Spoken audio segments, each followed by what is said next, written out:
चलो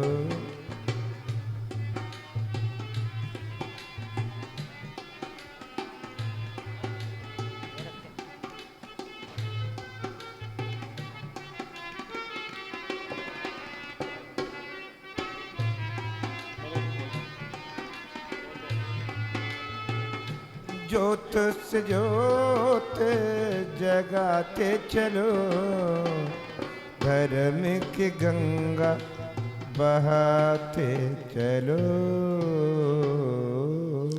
और दीप प्रज्वलन के पश्चात माता जी के कर कमलों में माँ जिनवाणी को भेंट करने के लिए कुमारी युक्ति दीदी बोलिए 1000 श्री चंदा प्रभु भगवान की जय। गुरुवर श्री वसुनंदी मुनिराज की जय। आरिका श्री वरदोषनंदी माता जी की जय। आरिका संघ की जय। हम इस युग में कह नहीं सकते, धरती पर भगवान नहीं। हम इस युग में कह नहीं सकते, धरती पर भगवान नहीं। वसुनंदी जी तुमसे अलग भगवान की भी पहचान नहीं, क्योंकि तुम ही हो, अब तुम ही हो वर्धमान, अब तुम ही हो वीर भी महावीर भी मेरे सन्मति, अब तुम ही हो। तेरा तप तेरी चर्या देखी, तू अनुभव हर बार हुआ। तेरा तप तेरी चर्या देखी, तू अनुभव हर बार हुआ। साधु के रूप में ईश्वर से ही जैसे साक्षात्कार हुआ। मेरे नैनों में तेरा रूप बसा, हर सांस पे नाम तेरा, क्योंकि तुम ही हो, अब तुम ही हो वर्धमान, अब तुम ही हो वीर भी महावीर भी मेरे सन्मति, अब तुम ही हो।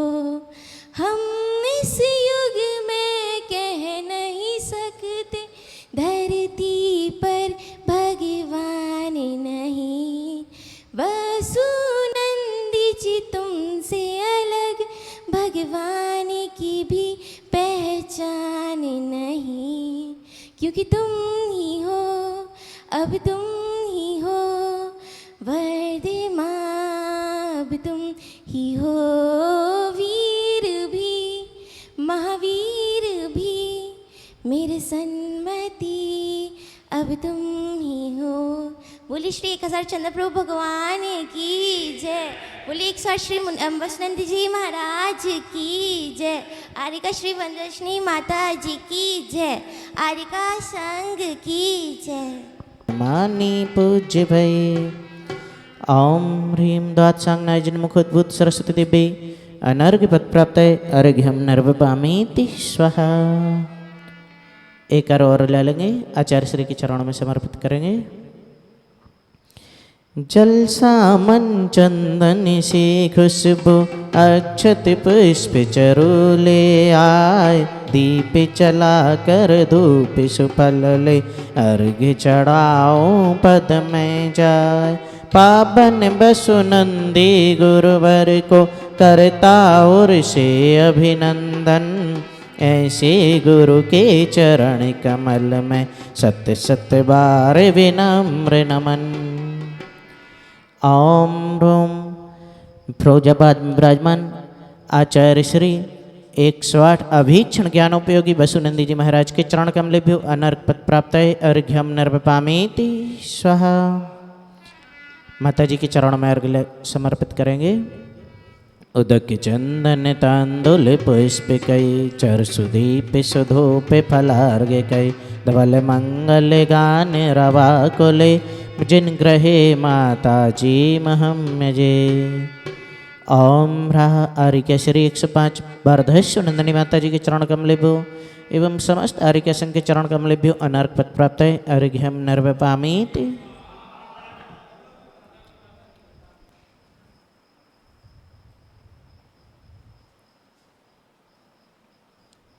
सभी लोग अपने स्थान पर बैठकर अपने दोनों हाथ जोड़कर माता जी के श्री चरणों में त्रैवार वंदनामी करते हुए निवेदन करेंगे।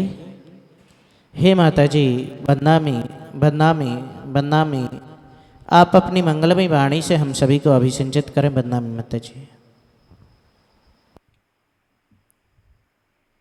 सभी लोग अपने दोनों हाथों को जोड़ लेंगे, दोनों नेत्रों को बंद कर लेंगे।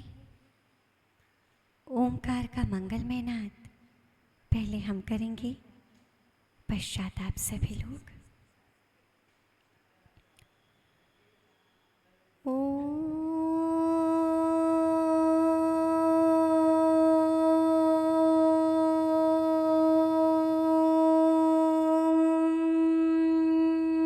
नमः सिद्धिभ्यः।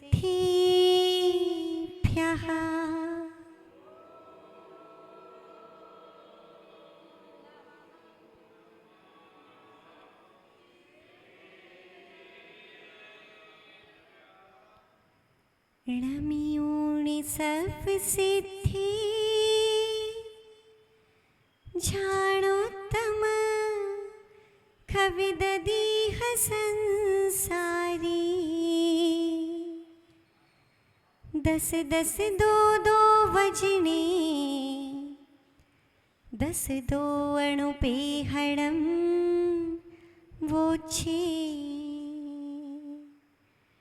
नमो अरिहन्ताणं नमो सिद्धाणं नमो आयर्याणं नमो वच्छायाणं नमो लोय सव्वसाहूणम्।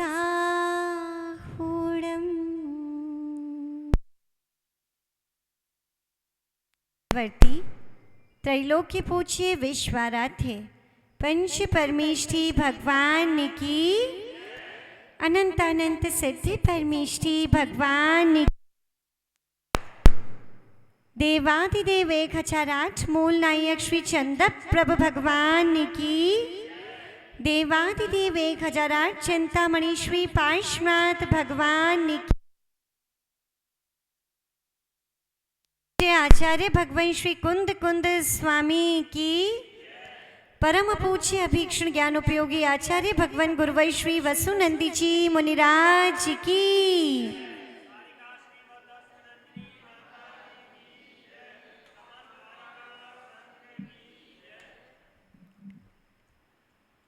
उपस्थित जिन शासन की छत्र छाया में रहने वाले अंतरंग में चल रहे धर्म ध्यान को अपनी मुस्कुराहट से प्रदर्शित करने वाले आप सभी धर्म स्नेही सच श्रद्धालु पुण्य आत्मा महानुभाव आचार्य भगवान श्री कुंद कुंद स्वामी की छत्र छाया में उनके दिखाए हुए मार्ग पर चलने से पूर्व उसे पहचानने का प्रयास कर रहे हैं, क्योंकि जब तक मार्ग ना जाना जाए तब तक चल कैसे पाएंगे। जान रहे हैं, पहचान रहे हैं और साथ साथ फिर उस पे चलने का धीमे धीमे प्रयास भी कर रहे हैं। आचार्य भगवान ने जो एक एक गाथा, एक एक फॉर्मूला या एक एक सूत्र के रूप में दिया कि व्यक्ति अपने थॉट्स को प्योर कैसे रख सकता है, क्योंकि शुद्ध वस्त्रों को धारण करने वाला शुद्ध नहीं, नहा धोकर के सामने उपस्थित होने वाला शुद्ध नहीं। शुद्ध कौन है? तो आचार्य भगवान ने कहा जिसका मन शुद्ध है, जिसके विचार शुद्ध हैं, जिसकी सोच शुद्ध है, वो व्यक्ति शुद्ध है। और वही व्यक्ति सकारात्मकता चारों ओर फैलाने वाला है। और वही प्रयास आप लोग भी एक एक अनुप्रेक्षा पढ़ते हुए कर रहे हैं। आश्रव, संवर, निर्जरा, यानी निर्जरा अनुप्रेक्षा तक आपने सर्व अनुप्रेक्षाओं को देख लिया। और आज हमें देखना है धर्मानुप्रेक्षा को। किंतु हम धर्म अनुप्रेक्षा अभी छोड़ देते हैं, क्योंकि अभी 10 धर्म आ ही रहे हैं, तो हम उसमें एक एक करके सारी धर्मानुप्रेक्षाओं को, एक एक धर्म को देखेंगे। उससे पूर्व हम यहाँ पर देखते हैं बोधि दुर्लभ भावना, बोधि दुर्लभ अनुप्रेक्षा, जो इस ग्रंथ के अकॉर्डिंग सबसे लास्ट अनुप्रेक्षा है। Page number 20। दुर्लभ शब्द ही बड़ा दुर्लभ है। दुर्लभ, दुर्लभ का मतलब कहीं कहीं कठिनाई में भी प्रयोग किया जाता है, जैसे दुर्मार्ग या दुर्गम, प्राप्त करने, कठिनता से प्राप्त करने योग्य, बड़ा दुर्गम मार्ग है। तो ऐसे ही यहाँ पर कह रहे हैं दुर्लभ, लभ यानी प्राप्त करना, जिसे प्राप्त करना बहुत मुश्किल है। बात तो ये है हम दुर्लभता जान लें, पर पहले दुर्लभ की दुर्लभता भी जान लें। हम कहते तो हैं मनुष्य पर्याय बड़ी दुर्लभ है, ये काम बड़ा दुर्लभ है, ये प्राप्त करना बड़ा दुर्लभ है, पर सच बात तो ये है ये दुर्लभ शब्द भी बहुत दुर्लभ है। बहुत मुश्किल से कुछ प्राप्त हो, उसका नाम क्या है? दुर्लभ। अभी बड़ी मुश्किल से जो प्राप्त होने योग्य है, तो ऐसा बता रहे हैं बोधि, यानी बोधि का आशय होता है सम्यक दर्शन, सम्यक ज्ञान और सम्यक चारित्र। इन तीनों की एकता क्या कहलाती है? तो भाई बोधि का प्राप्त होना बड़ा मुश्किल है। सम्यक दर्शन, सम्यक ज्ञान, सम्यक चारित्र यदि जीवन में आ जाए तो समझ लो व्यक्ति को सब कुछ प्राप्त हो गया, सब कुछ उसने अचीव कर लिया। लेकिन आचार्य भगवान के शब्दों में देख लेते हैं आखिरकार बोधि क्या है। उपजति सन्नानम जेण उवायेण तस्सुवायस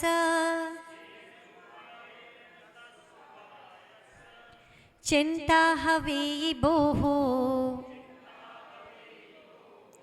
अत्यंतम दुर्लभम होदी। पढ़िए।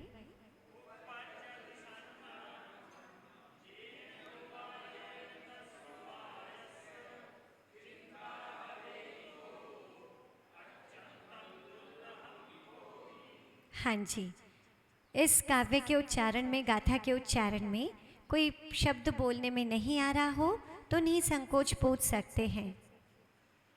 सब ठीक? पक्का? तो चलिए इसका अर्थ देखते हैं। आचार्य भगवान कह रहे हैं बोधि क्या है। उपजति सन्नानम, सम्यक ज्ञान उत्पन्न होता है। जेण उवायेण, जिस उपाय से, यानी जिस उपाय से सम्यक ज्ञान उत्पन्न होता है। तस्सुवायस, तस् उवायस, उस उपाय का चिंता, चिंतन करना, हवे बोहो, वो ही बोधि है। अत्यंतम दुर्लभम बोधि, और वो बोधि प्राप्त होना इतना आसान नहीं। ऐसा चिंतन जो व्यक्ति को सम्यक ज्ञान प्राप्त करा दे, ऐसा चिंतन जो उसे संसार शरीर भोगों से विरक्त कर दे, ऐसा चिंतन जो उसे प्रमाद आदि कषाय इत्यादि से बचा ले, वो चिंतन जो उसे संसार के गर्त से निकाल करके मोक्ष मार्ग पर लाने वाला हो, वो चिंतन क्या कहलाता है? बोधि। सोचता तो संसार का हर व्यक्ति है, सोचते हैं या नहीं? और कई बार किसी से कहो भैया ज़्यादा मत सोचो, ज़्यादा टेंशन मत लो। तो क्या कहते हो आप लोग? बोले सोचते थोड़ी ना है, टेंशन लेते थोड़ी ना है, वो तो वाह, आपको तो सब पता है, आप भी यही आंसर देते हैं। बोले टेंशन हम लेते नहीं, हो जाती है। क्यों हो जाती है? क्योंकि हम सम्यक चिंतन नहीं करते। पहले बड़े बूढ़े लोग कहते थे खाली दिमाग, आपको कहावत भी पता है, मतलब आपके यहाँ भी लोग कहते थे खाली दिमाग शैतान का।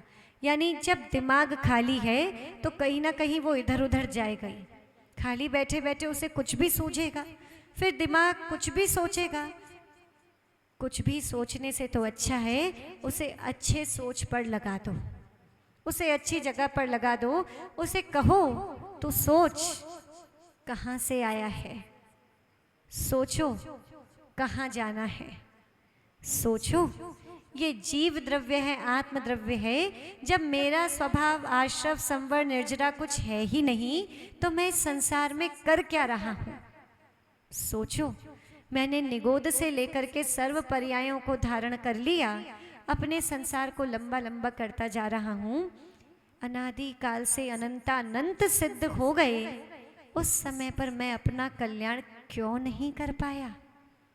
सोचो कि मैं आज भी संसार के गर्त में फंसा हूँ, क्या मुझे इसी प्रकार संसार के दुखों को सहना है या अपने संसार का अंत करना है? सोचो, इस संसार में चारों गति में कैसे जीव क्रमशः भ्रमण कर रहा है। अभी आपने नरक की वीडियो देखी, कुछ लोग तो हिल गए देखकर, कुछ की आंखों में तो आंसू तक आ गए। महानुभाव, जिसकी कल्पना व्यक्ति को रुला दे, ऐसा दुख संसार का प्रत्येक प्राणी कई बार झेल चुका।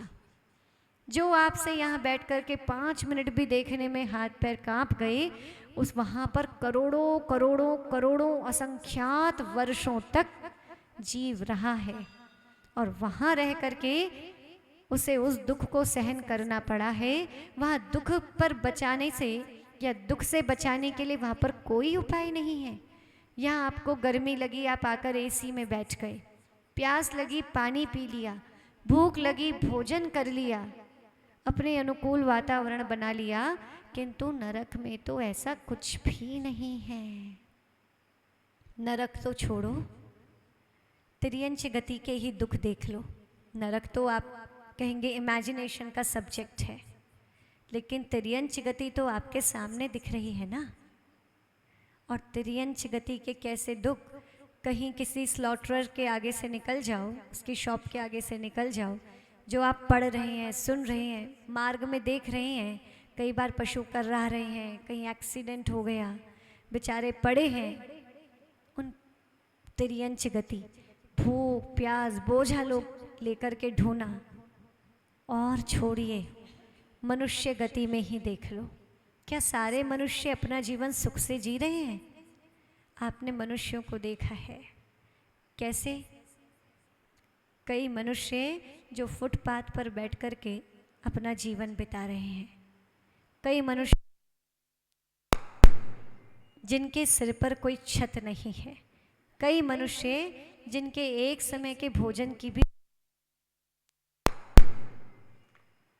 किस तरह से मनुष्य गति के दुख भी आप देखते चले जा रहे हैं। ऐसे ही भोगना है या छूटना भी है? क्या विचार है? क्या करना है? छूटना ही है। और छूटना है, इसीलिए तो हम जिनेंद्र भगवान के वचनों को इतने प्रेम पूर्वक, स्नेह पूर्वक, भक्ति श्रद्धा पूर्वक सुन रहे हैं। वरना इस समय में किसको समय है अपनी दुकान छोड़कर, अपने घर छोड़कर, परिवार छोड़कर कुछ समय के लिए यहाँ बैठा है। वो केवल एक आस में बैठा है कि शायद मैं गुरु के उपदेश में बैठूं तो कोई एक बात मेरे जीवन में आ जाए और एक बात मेरा पूरा जीवन परिवर्तित कर दे। केवल इस आस में बैठे हैं। इस प्रकार चिंतन करना ही बोधि है। लेकिन ऐसा चिंतन मन में आता कहाँ है? आता है क्या? टाइम ही नहीं है। कब सोचें? घर पर जाते हैं तो घर जैसे, दुकान पर गए तो दुकान जैसे, और मंदिर में आए तो मंदिर जैसे होते तो हैं, पर मंदिर में रुकते कितना हैं। अभी तो चलो चातुर्मास है और ज़्यादा रुक गए, पर उस समय तो आए, पूजा अर्चना की, किसी ने दर्शन किए, किसी ने अभिषेक किया, करके निकल गए। तो मंदिर जैसे धार्मिक परिणाम, धर्म के अनुस्यूत परिणाम, वो तो केवल कुछ टाइम के लिए रहे, कुछ मिनट्स या घंटा भर लगा दिया, और उसके बाद जब घर चले गए तो हमारे धर्म के परिणाम यहाँ रह गए, और घर पर मतलब हमने तो धर्म को ओढ़ लिया। हमने एक वस्त्र जैसे एक शॉल, एक स्टॉल किसी ने डाला, जितनी देर के लिए डाला ठीक, उसके बाद में उतार करके रख दिया। धर्म ये नहीं है। धर्म ये है कि आप जहाँ भी जाएं, वो धर्म आपकी आत्मा के साथ जाना चाहिए। एक व्यक्ति मंदिर जी आया, कई बार बात आती है आप ही लोगों से, आप लोगों से मतलब गृहस्थों से, तिजारा से नहीं कह रहे हैं हम ऐसा। तो कई बार कोई भाभी आकर बताती हैं, कोई भैया आकर बताते हैं, बोले हमारे मम्मी जी, हमारे पापा जी, बोले इतना धर्म करते हैं मंदिर में, घर जा कर के देखो पूरा घर सर पर उठा लेते हैं, कितनी कषाय है। फिर बच्चे भी पूछ लेते हैं, बोले इससे तो हम बिना मंदिर के अच्छे हैं। तो धर्म वो है जो आपके जीवन को परिवर्तित कर दे, जो आपके जीवन में चेंजेस ले आए, जिससे आपका लाइफस्टाइल चेंज हो जाए। जब आप छोटी छोटी बातों पर ना जा कर के बड़े इजीली हर बात को सॉर्ट आउट करने लगें, जब आपका चेहरा प्रतिकूल परिस्थिति में भी मुस्कुराता हुआ दिखे, जब गुस्से के स्थान पर भी आप मुस्कुरा रहे हों, जब हर तेज बात का आंसर आप धीमे से दे रहे हों, तब समझ लेना आपके मन में धर्म आ गया। जब संसार को देख करके ईमान डिगे नहीं, बिजनेस करते हुए भी ईमानदार बने रहें, किसी को ठगने का भाव मन में ना आए, कोई लोभ लालच से अन्य कार्यों को ना करें, अहंकार के पर्वत पर चढ़ करके किसी का अपमान तिरस्कार ना करें, तब समझ लेना मन में धर्म आ गया। जब एक साथ बैठ करके मैत्री प्रेम वात्सल्य की गंगा प्रवाहित होने लगे, जब 40-400 लोगों के बीच में बैठ करके आपके मुख पे मुस्कुराहट हो, सबके बीच में आप प्रेम से बैठे हो, तब समझ लेना कि मन में धर्म आ गया। और जब मन में धर्म आ गया तो वो व्यक्ति चाहे मंदिर में हो और चाहे दुकान पर, चाहे घर पर हो, चाहे अन्य कहीं मार्केट में, धर्म उसका छूटता नहीं है। धर्म शक्कर के वो दाने हैं जिन्हें दूध या पानी में घोल दिया, अब उन्हें अलग करके बताओ, कर सकते हैं क्या? नहीं कर सकते। जब जीवन में धर्म घुल जाए तो समझ लेना ये धर्म वास्तव में हमारे जीवन में अतिशय उत्पन्न करने वाला है। और जब तक शॉल बना करके रख लिया, साधु के सामने मंदिर जी में आए, धर्म का शॉल यहाँ से निकले, यहीं छोड़ दिया, तो अभी मन में धर्म नहीं आया, तो वो धर्म आपका कल्याण नहीं कर सकता। धर्म वो है जो आपको जीने की कला देता है। चिंतन वो है जो आपके विचारों को प्योरीफाई कर दे। ये वार साणुवेग का ग्रंथ जैसे वाटर प्योरीफायर्स होते हैं ना, या और रेक्टिफायर्स होते हैं जो और चीज़ों को प्योरीफाई करते हैं, जैसे आरओ आप लोग कई बार यूज़ करते हैं, हालांकि उसके रिजल्ट्स क्या कैसे हैं वो आप सब जानते हैं, कहने की ज़रूरत नहीं, पर फिर भी व्यक्ति वाटर प्योरीफाई करता है। कोई मसाले बन रहे हैं, कोई भी चीज़ बन रही है, तो उसे क्या करते हैं? प्योरीफाई करते हैं, शुद्धिकरण करते हैं। और हमारे विचारों का भी शुद्धिकरण हो सकता है, और प्योरीफाई करने के लिए प्योरीफायर लगाया जाता है ना, शुद्धिकरण के लिए। जैसे यहाँ पर तो चलो बहुत स्पेलर्स हैं, बहुत ऑयल मिल्स हैं या चक्कियाँ होंगी, तो जब आटा आया या ऑयल जब पिला तो फिर वो क्या होता है? छनकर आता है ना। छाना क्यों? प्योरीफाई। बस छानने को ही तो प्योरीफाई कहते हैं, और आप तो बचपन से जल भी छानते हैं। प्योरीफायर का यूज़ करते हैं। वार साणो वेखा ग्रंथ वो प्योरीफायर है जो हमारे थॉट्स को प्योर कर दे, जो हमारी थिंकिंग को, हमारे सोच विचारों को प्योर कर दे। ये वो प्योरीफायर है। प्योरीफायर हटा तो गंदगी आनी शुरू। तो आचार्य भगवान ने संभवतः बोधि दुर्लभ भावना लास्ट में इसलिए कही, पूरी बातें बता दी और बाद में बोधि दुर्लभ नाम का प्यूरीफायर फिक्स कर लो। ऐसा नहीं बार साणो वेखा खत्म और अच्छी थिंकिंग भी खत्म, ऐसा तो नहीं होगा। इसीलिए आचार्य भगवान ने बोधि दुर्लभ भावना को लास्ट में दिया, भैया ये प्योरीफायर लगा लो। ये प्योरीफायर जब तक लगता रहेगा तब तक आपका चिंतन सम्यक रहेगा। तो कौन सा प्योरीफायर फिट करेंगे? बोधि दुर्लभ। कौन सा? बोधि दुर्लभ क्या कह रहा है? ऐसा चिंतन जो आपको सम्यक ज्ञान उत्पन्न करा दे। तो अब आपको क्या सोचना है? उसने मुझे ऐसा कैसे कह दिया उस दिन, यही सोचना है ना। जाकर के एक दुकान पे कैसे काम बढ़ाना है, यही सोचना है। क्या सोचना है? सब कार्य करते हुए ये सोचना है कि भगवान मैं इस संसार से कैसे छूटूं। कुछ भी कर रहे हो तो मन में क्या चलता रहे? मैं इस संसार से कैसे छूटूं। एक बार एक सेठ जी महात्मा जी के पास पहुंचे, बहुत परेशान थे। सेठ जी इतना काम करते, इतना धर्म पुण्य दान पुण्य करते, पर उन्हें शांति नहीं। एक बार महात्मा जी के पास पहुंच गए। महात्मा जी से कहने लगे, महात्मा जी मैं बहुत दुखी हूँ। महात्मा जी ने पूछा क्यों, क्या हो गया? बोले महात्मा जी मुझे शांति नहीं है। महात्मा जी ने कहा भाई शांति तो धर्म में है। बोले महात्मा जी मैंने बहुत धर्म कर लिया, मुझे शांति नहीं मिल रही। महात्मा जी ने हर तरह से समझाया। बोले तुमने अभी वैसा धर्म नहीं किया। बोले महात्मा जी मैंने इतने शास्त्र पढ़ लिए फिर भी मुझे संसार से विरक्ति नहीं हो रही। महात्मा जी ने कहा चलो कोई बात नहीं, कल नदी के किनारे मिलना। महात्मा जी उसे नदी के किनारे लेकर के गए। नदी में महात्मा जी स्नान कर रहे थे। सेठ जी से कहा आप भी आ जाओ। सेठ जी ने सोचा महात्मा जी उत्तर दोगे ना। महात्मा जी ने कहा इसीलिए तो नदी के किनारे बुलाया है। बोले ठीक है। महात्मा जी के पास पहुंचा। महात्मा जी ने कहा एक डुबकी तुम भी लगा लो, गर्मी बहुत है। बोला ठीक है। उस व्यक्ति ने जैसे ही डुबकी लगाई, महात्मा जी ने उसका सिर लिया और पानी के अंदर डुबा दिया।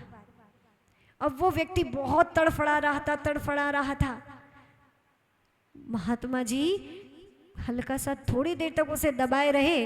कुछ सेकंड्स बाद महात्मा जी ने हाथ हल्का किया, वो व्यक्ति निकला। हाँ, कहाँ के महात्मा जी हो, मेरे प्राण ही ले लेते क्या? अरे एक क्वेश्चन क्या पूछ लिया, अगर प्राण निकल जाते तो? महात्मा जी मुस्कुराने लगे। सेठ कहने लगा मैं नहीं मानता तुम्हें महात्मा। महात्मा जी ने कहा चलो बात सब छोड़ो, ये बताओ जब तुम नदी में मैंने तुम्हारा सिर डुबाया हुआ था पानी के अंदर, तब तुम क्या सोच रहे थे? बोले क्या सोच रहा था? अरे सोचने की फुर्सत कहाँ थी, मैं तो बार बार यही सोच रहा था बस कैसे सिर निकालूं। बोले महात्मा जी ने कहा नहीं नहीं, तुमने अपनी पत्नी बच्चों के बारे में तो सोचा होगा।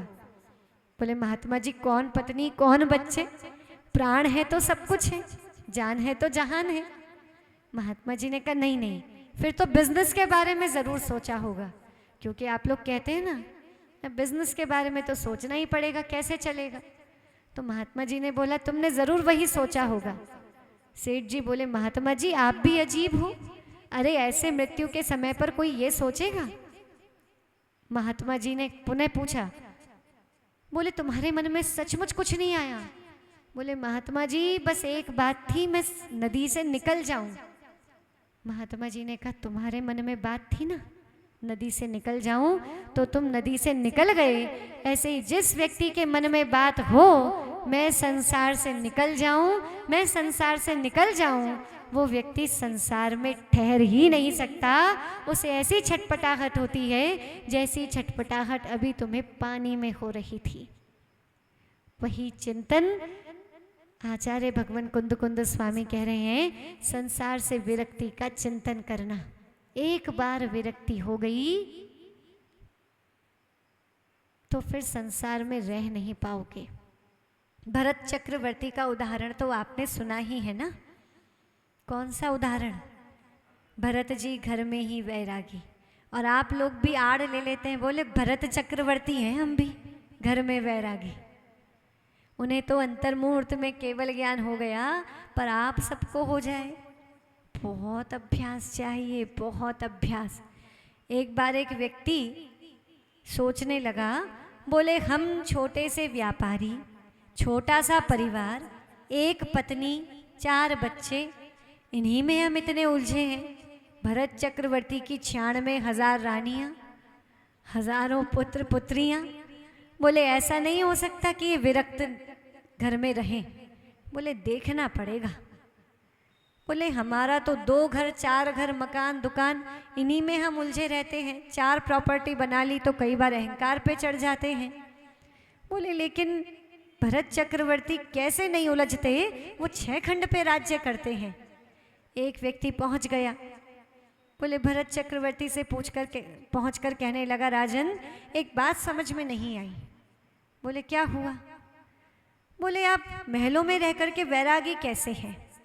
आप योग साधना कैसे कर लेते हो? आप विरक्त कैसे हो? आपका मन चंचल नहीं होता? भरत चक्रवर्ती ने कहा, इस बात का उत्तर तो मैं तुम्हें दूंगा।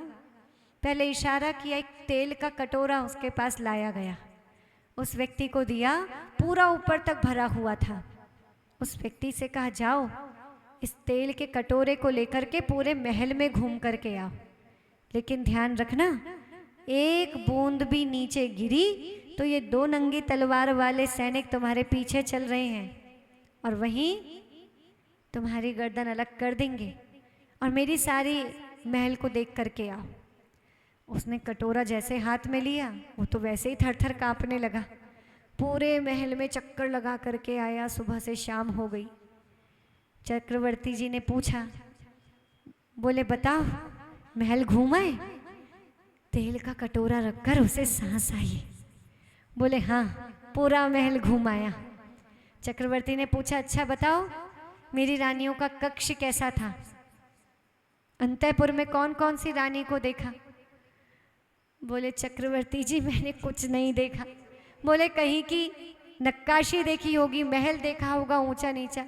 बोले चक्रवर्ती जी आपने मुझे पहली बार महल घूमने का मौका भी दिया तो ये 2 सिपाही भेज के, हाथ में वो कटोरा, मेरी दृष्टि कहीं हटी ही नहीं। मुझे तो केवल 2 नंगी तलवारें दिखाई दे रही थी। ना जाने अगर एक बूंद भी गिरा तो मेरा तो जीवन गया, मैं तो कुछ देख ही नहीं पाया। भरत चक्रवर्ती ने कहा, ऐसा हो ही नहीं सकता, महलों में आए कोई व्यक्ति और महलों में रमे ना। बोले चक्रवर्ती जी कैसे बताऊं आपका डर? चक्रवर्ती ने कहा, बस मुझे भी अपनी मृत्यु की, आयुष्य की वो नंगी तलवार लटकी दिखती है, फिर मेरा मन कहीं नहीं लगता। बस एक विचार मन में आता है, इससे पहले आयु का क्षय हो, मैं कैसे कल्याण के मार्ग पर आगे बढ़ जाऊं। कल्याण के मार्ग पर आगे बढ़ने की भावना ही है बोधि, किंतु बहुत दुर्लभ है। भावना भी हर किसी की नहीं बनती। भावना बन रही है तो समझ लेना बहुत पुण्यात्मा है। भावना को पूरा करने के लिए बढ़ गए, हजारों की भावना बढ़ी और सेंचुरीज में से लगभग यानी सहस्रों ने भावना भाई और 100 में कोई लोग इस मार्ग पर निकल पाते हैं। उसमें से भी गिनती के कुछ लोग दीक्षा ले पाते हैं। महानुभाव, ये भावना बहुत दुर्लभ है। मनुष्य भव बहुत दुर्लभ है। आचार्य भगवान कार्तिकेय स्वामी ने कार्तिकेय अनुप्रेक्षा में, पूज्य गुरुदेव ने भी अणुवेक्षा सारो नामक एक प्राकृत ग्रंथ लिखा। उसके अंतर्गत दुर्लभतम अवस्थाएं बताई। निगोद से त्रसों में आना बहुत दुर्लभ है, यानी 2 इंद्रिय, 1 इंद्रिय से 2 इंद्रिय से लेकर 5 इंद्रिय तक आ गए, 2 से 3, 3 से 4, 4 से 5 इंद्रिय, पंच इंद्रिय में भी संगी बन गए, और उसमें भी उत्तम देश, उत्तम कुल, उत्तम जाति, धर्म, ये सब मिलना उत्तरोत्तर बहुत दुर्लभ है। सारे मनुष्य बनने के बाद भी स्वस्थ शरीर मिल गया, सारे अंगोपांग पूरे हैं, आप धर्म ध्यान कर पा रहे हैं, ये बहुत दुर्लभ है। मनुष्य भव की दुर्लभता का तो एग्जाम्पल देते हुए आचार्यों ने कहा कि एक काम करो, आप लोगों ने कभी हल देखा है जिससे खेत जोतते हैं? तो उसमें 2 चीज़ होती हैं जो जोड़ी जाती हैं, एक को क्या बोलते हैं, जुआ रखते हैं, और दूसरा दो चीज होती है ना जुए को जोड़ने, दो, एक जुआ और सैल, ये 2 नाम आते हैं। यानी एक लकड़ी को दूसरी में फंसाया जाता है। देखो हमने देखा तो है नहीं, सुना ज़रूर है। जब हमने 2 शब्द पढ़े तो हमने पूज्य गुरुदेव से पूछा था कि गुरुजी ये क्या होता है जुआ सैल? तब पूज्य गुरुदेव ने बताया था कि 2 लकड़ियों को आपस में फंसाया जैसा जाता है जब हल बनता है, फिर वो जुआ बैल के कंधे पर रखा जाता है। तो ऐसे वो 2 चीज़ें अलग अलग करके लवण समुद्र में डाल दो, और लवण समुद्र में भी ऐसे नहीं, एक धात की खंड के उस किनारे से, या एक जम्बूद्वीप के इस किनारे से और एक जम्बूद्वीप के दूसरे किनारे से, वो 2 लाख योजन विस्तार वाला, ये 2 लाख योजन विस्तार वाला, इतना गोल, इतना बड़ा समुद्र, कब तक वो दोनों आपस में मिल जाएंगे? कब तक मिल जाएंगे? और आकर के फंस भी जाएं? आप कह रहे हैं पॉसिबल नहीं है। वो तो पॉसिबल है भी, लेकिन मनुष्य पर्याय का मिलना पॉसिबल नहीं है। वो उससे भी ज़्यादा मुश्किल है। जितना मुश्किल उन दोनों का मिलना है, फंसना है, उससे कई ज़्यादा मुश्किल है मनुष्य पर्याय का मिलना।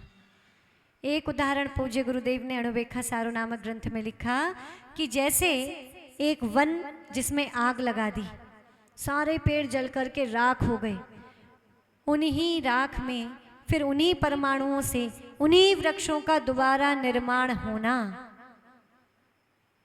कब तक हो जाएगा? नहीं होगा माता जी, कैसे होगा? लेकिन आचार्य भगवान कह रहे हैं वो होना तो तब भी सरल है, लेकिन मनुष्य भव मिलना उससे भी मुश्किल है। एक बार एक राजा जो अपने पुत्र को राज्य नहीं दे रहे थे, पुत्र के मन में आया अरे पिताजी को विरक्ति हो, दे राज्य। राजा भी बैठे हुए थे, बोले मैं क्यों दूं? पुत्र की बात जानकर पिता ने कहा चल बेटा, अब एक शर्त लगाते हैं, एक जुआ सा खेलते हैं, यदि बीच में कहीं हार गया तो फिर तुझे राज्य नहीं मिलेगा। बोले पिताजी क्या करना है? उस राजा के महल में 1008 खंबे थे। कितने खंबे थे? हर खंबे पर 1108 हंस बने हुए थे। कितने? हर हंस के गले में 108 मालाएं डली हुई थीं। कितनी मालाएं? और हर माला में 108 मोती थे। कितने मोती? पिता ने कहा एक एक करके मोती को जीतो, एक एक मोती कर माला को जीतो, एक माला करके हंस को जीतो, हंसों को जीतते हो एक एक खंबा जीतो। जब सारे खंबे जीत लो और बीच में हारना नहीं, हारे तो सब कैंसिल, तब जा कर के मैं तुम्हें राज्य दूंगा। तो बताओ वो पुत्र कब तक राज्य ले लेगा? देखो भैया कह रहे हैं वो चला जाएगा पर राज्य उसके हाथ में नहीं आएगा। इतना लंबा कहाँ तक लगातार कॉन्टिन्यूसली उसे जीतेगा, और जीत भी गया तो भी समय पूरा निकल जाएगा। महानुभाव, हो सकता है उसको तो फिर भी राज्य की प्राप्ति हो जाए, किंतु मनुष्य पर्याय की प्राप्ति होना उससे भी बहुत दुर्लभ है। आज मनुष्य पर्याय की प्राप्ति हो गई और आप लोग सोच विचार में समय निकाल देते हो। नियम लूं नहीं लूं, नियम के पर्चे माता जी कल सोच के आएंगे, सोच के भरेंगे, सोच के बताएंगे। इतना सोचने में समय निकालोगे, जैसे उस राजकुमार के लिए कह रहे हो ना, जीतते जीतते समय निकल जाएगा, आयु पूरी हो जाएगी। ऐसे ही सोचते सोचते आयु पूरी हो जाएगी, पर हम सोच नहीं पाएंगे। इसलिए जब भी मन में कल्याण की भावना आए तो बस सोचना बंद और करना शुरू। पाप की भावना है तो 1000 करोड़ अरबों बार सोचना, और पुण्य की भावना है तो सोचना नहीं, फिर तो करना है। तो चलिए एक गाथा देख लेते हैं। कम मुदयज पजाया हेयम खाओ वसमीयणाणम तो सगदव्वमुपादेयम सगदव्वमुवादेयम णिच्छयति होदि सन्नाणम णिच्छयति होदि सन्नाणम। पढ़िए।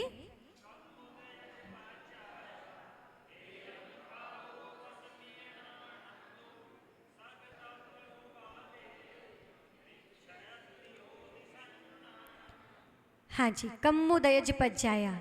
कर्म के आगे वाला भी एक बार पढ़ लेते हैं साथ ही साथ में। मूलोत्तर पयडीयो मिच्छत्तादि असंख लोग परिमाणा परदव्वम सगदव्वम अप्पा इति निच्छयेणैणा। पढ़िए।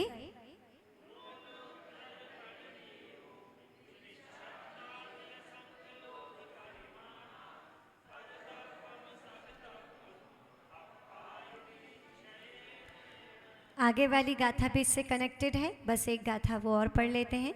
एवं जायदिणाणम हेयमुवादेयणिच्छयेणथि चिंतिज्जै मुनिबोहिम्।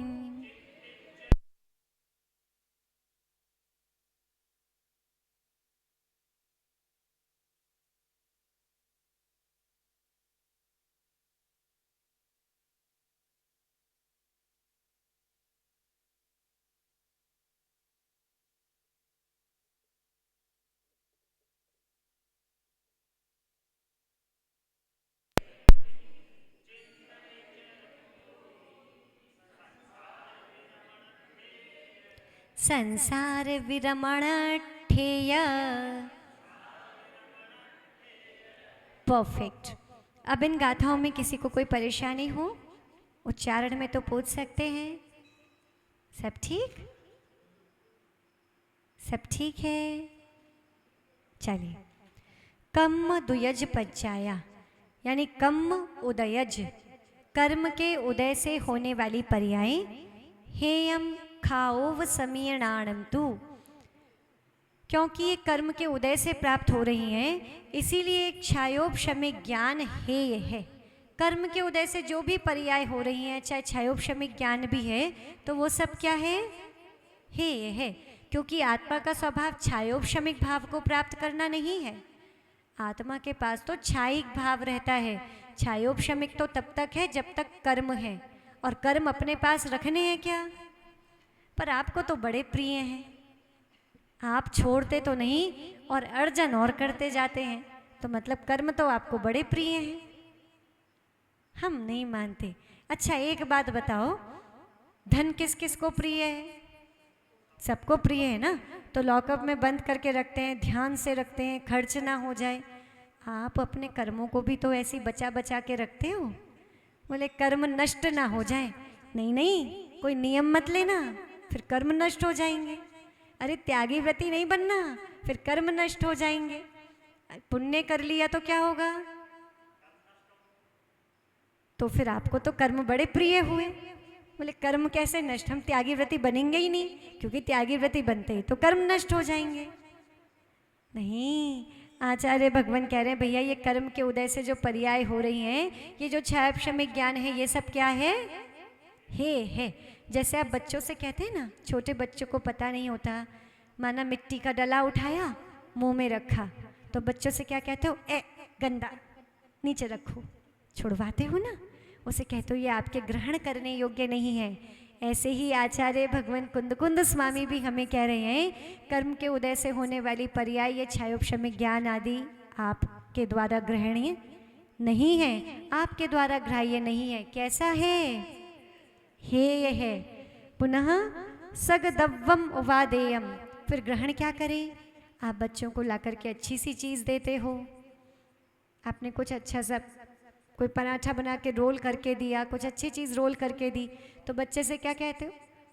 टॉफ़ी चॉकलेट है भैया, उपादेय नहीं है। और अगर हम टॉफ़ी चॉकलेट बच्चों के हाथ में पकड़ा रहे हैं तो हम बच्चों को पॉइजन दे रहे हैं, स्लो पॉइजन। और ये बात हम कई बार पेरेंट्स से कहते हैं कि यदि आप अपने बच्चों से प्रेम करते हैं, राग करते हैं, तो उन बच्चों को पैक्ड फूड बिल्कुल मत दीजिए, उन्हें जंक फूड बिल्कुल मत दीजिए। उनके लिए आप घर में अच्छे से अच्छा बनाइए, लेकिन टॉफ़ी चॉकलेट्स ये सारी चीज़ें बच्चों के शरीर को ख़राब करने वाली हैं। और ये बताओ, जब बच्चों को कोई बीमारी लगेगी तो आपको खुशी होगी या दुख होगी? दुख होगा। तो फिर बीमारी दे कौन रहा है? बच्चों में बीमारी दे कौन रहा है? दे रहे हैं ना खुद। और फिर आप दुखी क्यों हो? अगर बीमार हो गए फिर दुखी क्यों? तो भैया बच्चों को इन गंदी गंदी चीज़ों से बचा करके रखना है। आपको पहले जानना है कि ये गंदा है। मोह वही है जो व्यक्ति को गलत से रोक दे। अरे क्या हुआ, कोई बात नहीं बेटा, थक जाता है ना तो मंदिर नहीं जा पाता, कोई बात नहीं बेटा। वाह, ये संस्कार यदि आपको आपके माता पिता से मिले होते तो आप आज यहाँ गुरुओं के सानिध्य में बैठे नहीं होते। और आप अपने बच्चों को क्या दे रहे हैं? अगर बच्चे कह भी दे मैं मंदिर हो आऊँगा, तो आज तो पेरेंट्स कहते हैं नहीं बेटा, सुबह सुबह स्कूल चला जाएगा, बस है, शाम को ट्यूशन में लेट हो जाता है, नहीं ये नहीं जा पाएगा माता जी, नहीं महाराज जी ये नहीं जा पाएगा। अरे बच्चों को शिक्षा और संस्कार एक साथ देना ज़रूरी है। खाली शिक्षा दी तो बच्चे काम आने वाले नहीं। एक बार बाहर गए तो बुलाते रह जाना। यहाँ तक कि ऐसे भी केसेस, पिता चले गए बुलाते बुलाते कि बेटा एक बार मिलने आ जाए, बेटा आया नहीं, पिता चले भी गए, बेटे ने वहाँ से पैसे ट्रांसफ़र कर दिए कि पिता का अंतिम संस्कार तुम ही कर दो, समय नहीं है और संस्कार आपने दिए नहीं हैं। महानुभाव, संस्कार संवेदनाएं देना बहुत ज़रूरी है। यदि बच्चों को संवेदनाएं नहीं दी तो अपने माता पिता पर भी उन्हें दया नहीं आती। पहले बच्चों को दया नहीं सिखाते, फिर आप कहते हैं बच्चों को मम्मी पापा पर दया नहीं आती।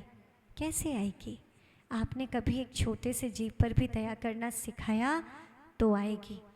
उसके छोटे से बच्चे के हाथ में माउज़र गन ला करके थमा दी आपने, तभी से तो उसके परिणाम हिंसक कर दिए। पहले जो गेम्स होते थे बच्चों के, घर घर खेल रहे हैं, परिवार परिवार खेल रहे हैं, डॉल से खेल रहे हैं, गुड्डे से गुड्डे गुड़िए की शादी कर रहे हैं, तो वो परिवार के संस्कार उनमें रहते थे, संवेदनाएं रहती थी। अगर एक उंगली टूट गई तो बच्चा रोने लगता था, मेरी गुड़िया के बहुत दर्द हो रहा है, उसकी उंगली चली गई। और आज संवेदनाएं सब तरह से नष्ट की जा रही हैं। या तो कुछ ऐसे ऑनलाइन गेम्स हैं, मोबाइल गेम्स हैं, पबजी जैसे बहुत सारे गेम्स जिसमें हिंसा सिखाई जाती है, और हिंसा के बाद और भी गंदा जो प्राइज़ मिलता है, कुछ ऐसा प्राइज़ जो खाते नहीं पर कहेंगे आपको प्राइज़ में ये मिला। धीरे धीरे बच्चे को वो सुनने की आदत और वो करने की आदत पड़ जाती है। तो महानुभाव, बहुत सावधान रहना है। पिक्चर में भी, गेम में भी कोई ऐसी चीज़ बच्चों को ना दिखाएं, ना खिलवाएं जिससे उनकी संवेदनाएं मरें। बच्चों के मन में तो संवेदनाएं होनी चाहिए।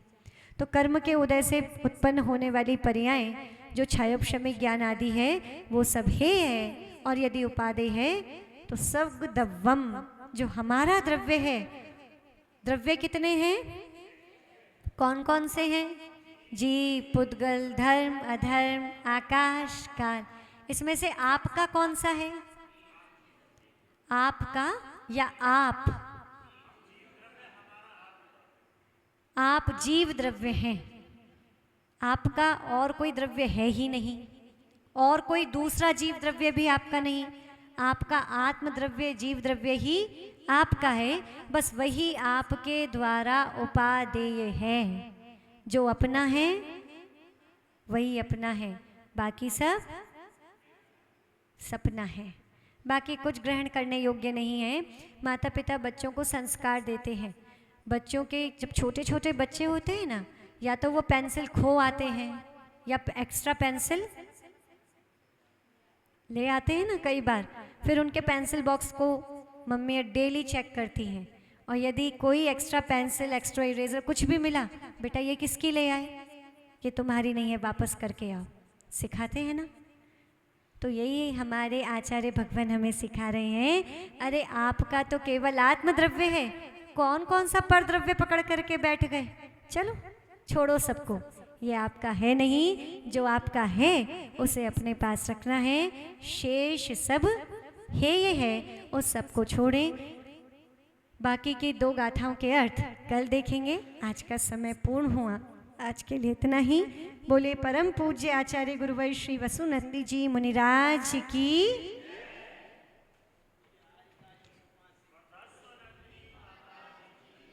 यदि किसी को कोई प्रश्न पूछना हो तो पूछ सकते हैं, किसी की कोई जिज्ञासा हो तो।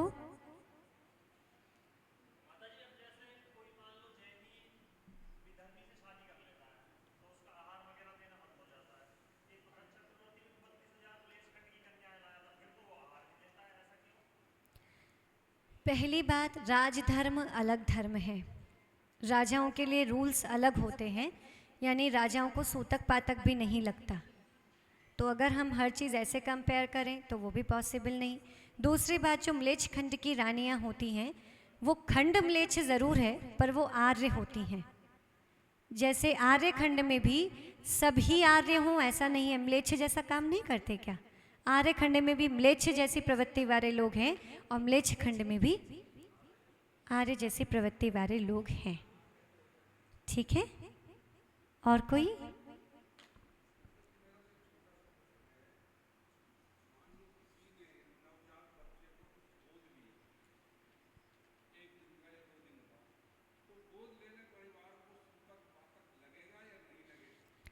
देखिए, कई बार लोग अज्ञानता में इस बात को नहीं जान पाते। प्रश्न हमारे पास पहले आया था, लेकिन तब तक हमें भी कंफर्म नहीं था। हालांकि 1-2 दिन का जो माना था वो माना, या पूरा माना हमें ज्ञात नहीं। पुनः हमने पूछे गुरुदेव से, ये सब पूछवाया, तो वहाँ से उत्तर हमारे पास आया कि क्योंकि अति शोक और अति हर्ष में व्यक्ति धर्म ध्यान में उतना लग नहीं पाता, तो उसे पूरा सूतक मानना चाहिए। हाँ जी।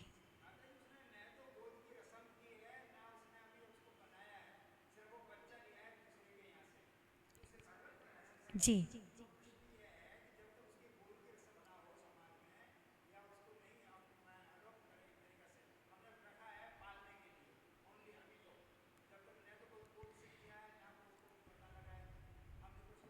किस भावना से लिया है ना? तो भैया फिर रस्म बाद में, भावना पहले। कि पता लगा 10 साल बाद या 5 साल बाद रस्म हो रही है, फिर हम सूतक माने, वो नहीं, लेते ही सूतक मान लेना चाहिए। ठीक है? जैसे चलिए, और कोई किसी का कोई प्रश्न हो?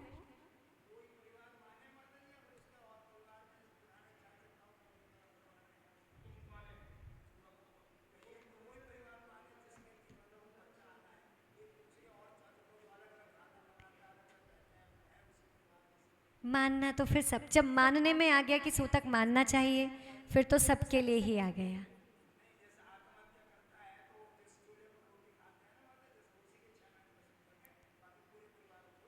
जी बिल्कुल ठीक कह रहे हैं, लेकिन 13 दिन का तो सबको पातक लगता है ना। उसके बाद 6 महीने का वो तो एक बहुत बड़ा पाप हुआ, तो उससे कहा भैया अब तुम्हें इस प्रकार से धर्म से थोड़ा दूर रहना है या इन क्रियाओं से। चलिए और कुछ जनवाणी स्तुति। महुरं विसेदं पिय गंभीरं हृदयरममिदं सिरिजिनवाणिम् अणिगन्तेमयं सियावायिमयं णिरुवमम समम जिणि सवंगादो णे सरिदं भविचेते हरम बारसे अंगीहिं संजोतं लोये पूज्यं कंठादिवचो कारणिरहितं तयरोये हरम जगमंगलं जगकल्याणिं